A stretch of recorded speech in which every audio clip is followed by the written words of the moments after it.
नमस्कार, स्वागत है आप सभी का। मैं हूं आपके साथ कुमार कुणाल धीरज। आप देख रहे हैं मुद्दा और आज मुद्दा में बातचीत करेंगे उत्तर प्रदेश के कानून व्यवस्था पर सवाल की। जी हां, कोर्ट ने साफ तौर पर यह कहा है, फटकार लगाते हुए उत्तर प्रदेश सरकार को, विशेषकर पुलिस विभाग को, कि दीवानी मामले को आपराधिक केस में बदलने की प्रवृत्ति सही नहीं है। किसी और ने नहीं, सुप्रीम कोर्ट ने यह बातें कही है और फटकार लगाई है। सोमवार को यह टिप्पणी की गई कि उत्तर प्रदेश में कानून का शासन पूरी तरह से ध्वस्त हो गया है। कोर्ट ने कहा कि दीवानी मामले को आपराधिक मामले में तब्दील करना स्वीकार नहीं किया जा सकता। शीर्ष अदालत ने उत्तर प्रदेश के पुलिस महानिदेशक यानी डीजीपी और जांच अधिकारी को हलफनामा दाखिल कर यह बताने को कहा है कि दीवानी विवाद के मामले में आपराधिक केस क्यों शुरू किया गया। वहीं इस पर सियासत शुरू हो गई। समाजवादी पार्टी के राष्ट्रीय अध्यक्ष और उत्तर प्रदेश के पूर्व मुख्यमंत्री अखिलेश यादव ने एक बार फिर प्रदेश की योगी सरकार पर जोरदार हमला बोला है। उन्होंने कहा कि अब तो खुद सुप्रीम कोर्ट ने भी कह दिया है कि उत्तर प्रदेश में कानून व्यवस्था नाम की कोई चीज बची ही नहीं है, जो समाजवादी पार्टी लंबे समय से कहती रही है। उधर उत्तर प्रदेश में कानून व्यवस्था पर मायावती गरजी और उन्होंने कहा, छोटी छोटी बातों पर हो रही हत्याएं, फतेहपुर कांड से प्रदेश सहमा है। उत्तर प्रदेश में कानून व्यवस्था की क्या सच्चाई है, आज हम समझेंगे। क्या वाकई माफिया मिट्टी में मिल गए हैं, या फिर पुलिस के हाथ अपराधियों के सामने बंधे हैं, या फिर एनकाउंटर राज से सब कुछ तमाम हो गया है। यह कैसी नई व्यवस्था उत्तर प्रदेश में चल पड़ी है, जिसके चलते सुप्रीम कोर्ट भी गाहे बगाहे हस्तक्षेप करता और टिप्पणी देता हुआ नजर आता है। पुलिस की कार्यप्रणाली पर सवाल उठाता हुआ नजर आता है और सिर्फ सवाल नहीं, फटकार भी लगाता हुआ नजर आता है।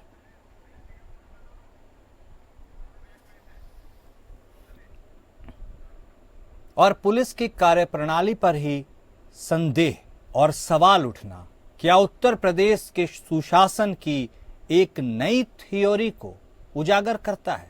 यह अपने आप में बड़ा सवाल है। कैसा सुशासन है ये, इसी पर आज हम चर्चा को आगे बढ़ाते हैं। हमारे साथ हमारे खास मेहमान जुड़ चुके हैं। हमारे साथ भारतीय जनता पार्टी के तरफ से बतौर प्रवक्ता आलोक वत्स साहब जुड़ चुके हैं।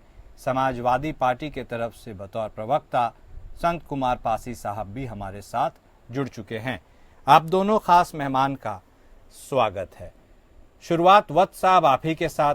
सवाल आप ही के सरकार से पूछे जा रहे हैं। पुलिस विभाग आप ही के अधीन है। कार्यप्रणाली पर फटकार उसे ही लग रही है। जिस सुशासन का वत्स साहब हवाला देते देते तमाम भारतीय जनता पार्टी के नेता थकते नहीं हैं, क्या यह वही सुशासन है जिस पर सुप्रीम कोर्ट फटकार लगा रहा है? क्या जिस तरह से दीवानी मामले आपराधिक मामले में तब्दील किए जा रहे हैं, एनकाउंटर के ऊपर भी पिछले समय में कई सवाल सुप्रीम कोर्ट के तरफ से उठ चुके हैं, क्या ये नई पद्धति लाई जा रही है सुशासन की, जिसमें कुछ भी किया जा रहा है अपने मन से और कोई रोक टोक नहीं है? वत्स साहब।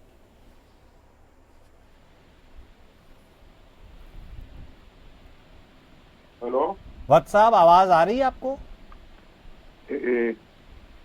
हाँ आ रही है। एक सेकंड जी, थोड़ा सा नेटवर्क इशू आ गया है। जी जी, एक सेकंड। ठीक है सर, आप तब तक नेटवर्क दुरुस्त कीजिए। पासी साहब कहीं रुक कर लेते हैं, वह जुड़े हुए हैं हमारे साथ। पासी साहब, लगातार विपक्ष सवाल तो उठाता है, लेकिन जब सुप्रीम कोर्ट किसी मामले में सरकार को फटकार लगाती है, पुलिस विभाग को फटकार सरकार को ही फटकार है क्योंकि उसी के अधीन वह आता है, तो ऐसे में क्या लगता है, दोष तो आपको दिया जाता है और आपके शासनकाल की याद दिलाई जाती है कि आपने बहुत व्यवस्थाओं को भ्रष्ट कर दिया था, ध्वस्त कर दिया था व्यवस्था को।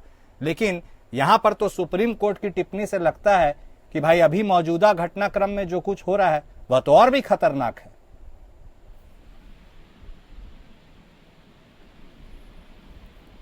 कुणाल सर, यही सोचने वाली बात और देखने वाली बात है कि जब देश और प्रदेश में डबल इंजन की सरकार यानी भाजपा की सरकार है, प्रदेश में भी और देश में, तो सारी जवाबदेही इनकी बनती है।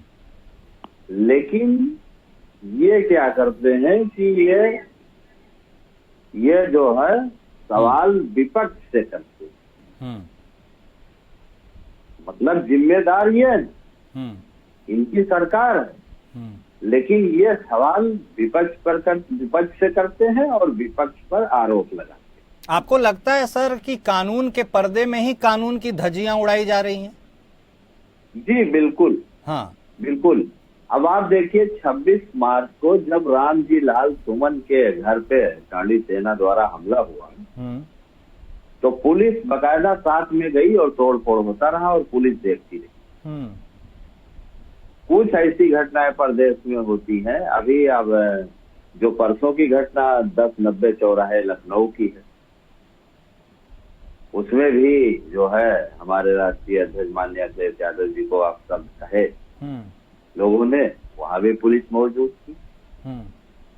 यदि विपक्ष का आदमी इनसे कोई जायज सवाल करता है सरकार से, तो उसपे ये कहीं ना कहीं मुकदमा लिखवा देते। और इनके लोग जो इनके पार्टी या संगठन से जुड़े हुए संगठन है, उनके लोग फ्री हैं। वो कुछ भी कहा है, किसी को मारे, किसी को पीटे हैं, कहीं तोड़ फोड़ करें, उनके लिए न कोई कानून है, न व्यवस्था है, न उनके ऊपर कोई मुकदमा लिखा जाता है। ठीक है। और सर ये तो आप कानून व्यवस्था पे आज डिबेट करा रहे हैं। हाँ, मैं देश की मीडिया से भी थोड़ा कहना चाहूंगा कि कानून व्यवस्था पे जल्दी डिबेट होती है। डिबेट भी बहुत कम होती है कानून व्यवस्था पे। तो अब ये अपना जो है अपनी नाकामी को छिपाने के लिए तरह तरह के मुद्दे ये लाया करते हैं, मेन मुद्दे से लोगों का ध्यान भटकाने के लिए। 26 मार्च के बाद और आज, यानी आज 10 अप्रैल है, इन 15 दिनों में ही आप देख लीजिए कि उत्तर प्रदेश के अंदर कितनी घटनाएं घटी। अब इसका जी अगर अभी आप बात साहब से पूछेंगे तो ये बताएंगे इसके जिम्मेदार जो है अखिलेश यादव जी हैं, समाजवादी पार्टी है, राहुल गांधी जी है, यानी विपक्ष इसका जिम्मेदार। सरकार में ये है, पुलिस इनकी है, शासन व्यवस्था के जिम्मेदार ये है, सुशासन का दावा कर रहे ये हैं, और जिम्मेदार हम लोग विपक्षी हैं। ठीक है पासी साहब। वत्स साहब का भी अब रुख कर लेते हैं। वत्स साहब, भारतीय जनता पार्टी जिन दो फैक्टर्स को खासकर उत्तर प्रदेश के संदर्भ में अपना तुरुप का इक्का बताती है, उनमें से एक है विकास की गाथा और दूसरी कानून व्यवस्था। और उसी कानून व्यवस्था जिसको आप अपना टीआरपी कहते हैं, ट्रम्प कार्ड कहते हैं, उसके ऊपर सुप्रीम कोर्ट की इतनी सख्त टिप्पणी पहली दफा नहीं है सर। एनकाउंटर को लेकर के भी की गई थी और अब तो मामला दीवानी मामलों को ही आपराधिक मामलों में तब्दील करने का हो गया। जनता ने मैंडेट दिया है, ठीक है, डबल इंजन की सरकार है, बहुत अच्छी बात है। तो इसका मतलब क्या कि तमाम चीजों को ताक पर रखकर अपने हिसाब से काम किया जाएगा और किसी की नहीं सुनी जाएगी, चाहे उसमें हित हो या ना हो। वत्स साहब, देखिए कुणाल जी, आपने जो बात कही है उसको संज्ञान में लेते हुए ये गलत किया गया है कि सिविल का मामले को क्रिमिनल प्रोसीडिंग में डालकर ट्रायल कराया जा रहा था और उस पर सुप्रीम कोर्ट ने, एपेक्स बॉडी ने जो टिप्पणी दी है वो स्वागत योग्य है, ऐसा होना नहीं चाहिए था। लेकिन ये एक अपवाद है, ये कोई रेगुलर इस तरीके के मामले नहीं हो रहे हैं। आपको पता है कि पुलिस प्रशासन में किस तरीके की कारस्तानियां होती हैं और इसको दुरुस्त किया जाएगा। लेकिन कानून व्यवस्था जो सपा के समय थी और जो अब है, उसमें जमीन आसमान का अंतर। सर सिर्फ दीवानी मामले को, आपराधिक मामले को एक जगह रखना ही उचित नहीं होगा। एनकाउंटर को लेकर के भी सुप्रीम कोर्ट की टिप्पणी हुई थी। कस्टोडियल डेथ को लेकर के भी बहुत बड़ी समस्या उत्तर प्रदेश में है। क्या पुलिस अपने मन का कर रही है? जो भी कर रही है क्या सब सही है, सिर्फ इसलिए कि सत्ता में आप डबल इंजन की सरकार है? क्या आप कुछ भी कर रहे हैं, कोई दिक्कत नहीं है सर? नहीं, ऐसी बात नहीं है। हाँ, थोड़ा सा प्रॉब्लम कर रहा है, वही चेक करा रहा हूँ IT वालों से। जैसे किसी मामले में एनकाउंटर में शक पैदा हो जाता है, लेकिन ज्यादातर मामलों में काउंटर फायरिंग के बाद ही बचाव में पुलिस तो गतवा गोली चलानी पड़ती है। और दुर्दांत अपराधी सब गए हैं, उनके पास एक से एक अत्याधुनिक असलहे रहते हैं। तो हो सकता है किसी मामले में चूक हो गई हो, लेकिन अधिकतर मामले ऐसे नहीं है। और कस्टोडियल डेथ में भी लोग तरह तरह के बीमारियों से पीड़ित रहते हैं। नेचुरल डेथ भी, लेकिन दम व जेल की सलाखों के पीछे ही तोड़ते हैं। यह भी अजीब बात नहीं है वत्स साहब? देखिए, अगर कोई नेचुरल डेथ भी होगा और कस्टडी में होगा तो उस पर एक बार जरूर उंगली उठ जाएगी। वो अभी चिंता का विषय है सर। लोग तो बैरक के अंदर फांसी लगा ले रहे हैं और सिपाही को पता ही नहीं चल रहा है। ये मामला लचर है। अगर ऐसा हुआ है कि कस्टोडियन डेथ में किसी ने फांसी लगा ली और पुलिस को पता नहीं लगा। देखिए, व्यवस्थाएं कुणाल जी बिल्कुल फंस, उनको दुरुस्त करते करते अभी और समय लगेगा। जहां व्यवस्था पूरी तरीके से घुसखोरी, पैरवी पर टिका हो, उसको एकाएक दिन और रात में नहीं खत्म किया जा सकता है। ठीक है, it will take time. It will take time. और हम सजग हैं, लगे हुए हैं। लगातार मुख्यमंत्री दौरा करते हैं और प्रशासन को कड़ी निर्देश देते हैं, लेकिन इसके बावजूद अभी भी और अच्छी व्यवस्था और सुदृढ़ करने की आवश्यकता है। लेकिन हम उस पर हाथ धर के नहीं बैठे हुए हैं, हम उस पर लगातार काम कर रहे हैं। ठीक है, तो एक तरफ उत्तर प्रदेश जहां उसके बुलडोजर एक्शन को सराहा जाता है और उसकी मिसालें दी जाती है, वही उत्तर प्रदेश है जहां सुप्रीम कोर्ट की फटकार भी लगती हुई नजर आ रही है। पासी साहब, ताकत इतनी है सरकार के पास, आपको लगता है क्या इसी की वजह से जो अफसरशाही है, चाहे पुलिस विभाग में हो, जनरल एडमिनिस्ट्रेशन में है, वो इस कदर हावी और बेलगाम हो गई है कि अब खुद कानून के संरक्षक को भी फिक्र नहीं कि कानून का पालन करना है या नहीं? यह पूरा घटनाक्रम तो उसी ओर इशारा करता है कि क्या ताकत इतनी ज्यादा हो गई कि अब ताकत भी आउट ऑफ कंट्रोल हो रही है। कुणाल सर, एक बात हम आपको बता दें। हाँ, जिसको भी लोक प्रशासन के बारे में जानकारी नहीं है, पब्लिक एडमिनिस्ट्रेशन के बारे में जिसको जानकारी नहीं है, तो फिर उसके समय में ऐसा ही होगा।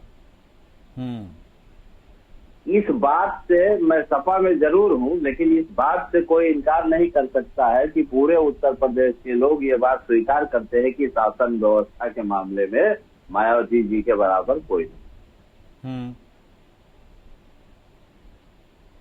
और जो बस साहब कह रहे हैं कि सरकार में बैठे लोगों को पता नहीं चलता है, वो जान नहीं पाते हैं और कहाँ पे क्या करप्शन है, जमीनी करप्शन समाज के अंदर, तो इसको मैं खारिज करता हूँ, इसको मैं नहीं मानता। देखिए सर, चाहे कोई MP हो या MLA हो या MLC हो या आपका मंत्री हो, स्टेट मिनिस्टर हो या सेंट्रल मिनिस्टर हो या प्रधानमंत्री हो या मुख्यमंत्री हो या कोई हो, हैं सभी इंसान और सभी इस समाज से ही गए हैं। सर, आपने भी मायावती के मॉडल की तारीफ की, तो आपको लगता नहीं है कि जितना काम मायावती ने एटलीस्ट लॉ एंड ऑर्डर को लेकर कर दिया उत्तर प्रदेश में, अब उसको मैच करना किसी के लिए भी काफी मुश्किल है? नहीं, वो कुछ हद तक जो है हमारी पार्टी ने किया था जब अखिलेश यादव जी मुख्यमंत्री थे, और आगे भी हम लोग इस प्रयास में हैं कि अगर हमारी सत्ता आती है तो हम इस पर काम करेंगे। लेकिन जो बात मैं कह रहा था उसको पूरी हो जाने दीजिए। बोलिए सर।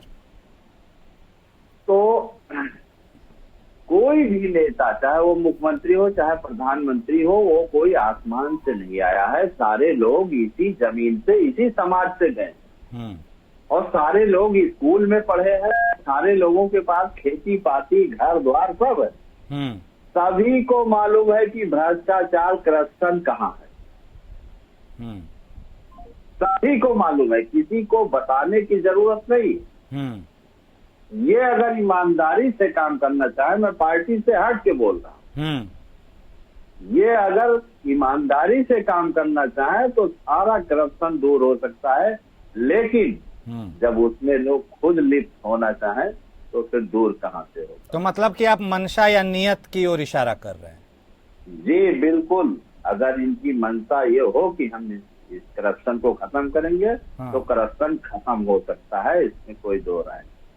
ठीक है, चाहे तो कोई क्या नहीं कर सकता है वत्स साहब। और उसी से इस कड़ी को आगे भी बढ़ाते हुए देखते हैं। देखिए, हर जिले में जब भी कोई व्यक्ति प्रवेश करता है या जाता है तो उसे दो तरह के कोर्ट शुरू से नजर आते हैं, एक व्यवहार न्यायालय, दूसरा सत्र न्यायालय। इसमें कोई बहुत ज्यादा रॉकेट साइंस वाली बात नहीं है।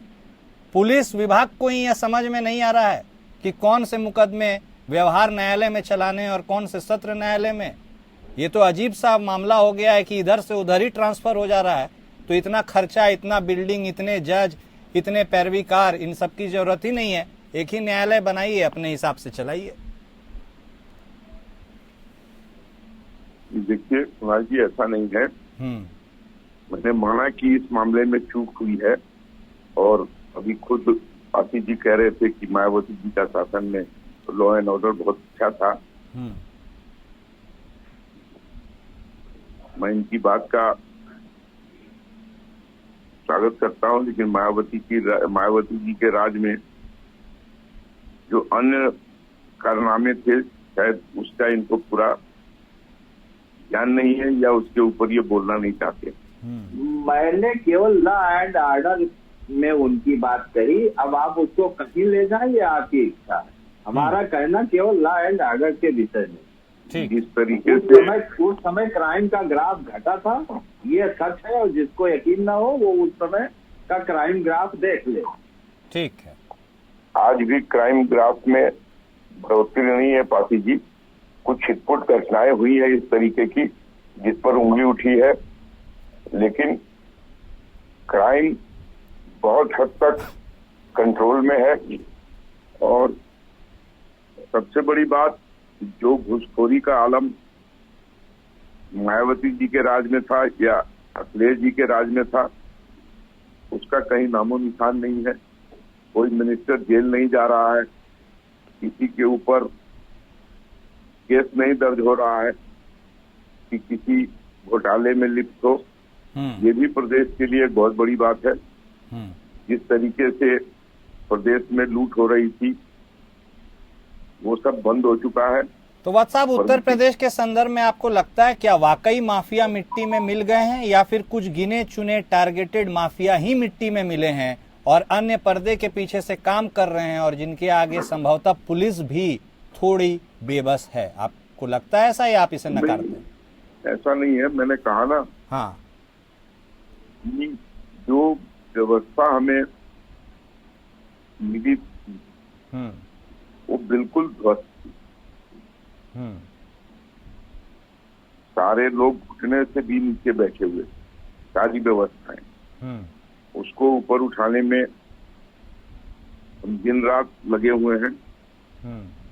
लेकिन अभी भी उसमें और अच्छा करने की गुंजाइश बची हुई।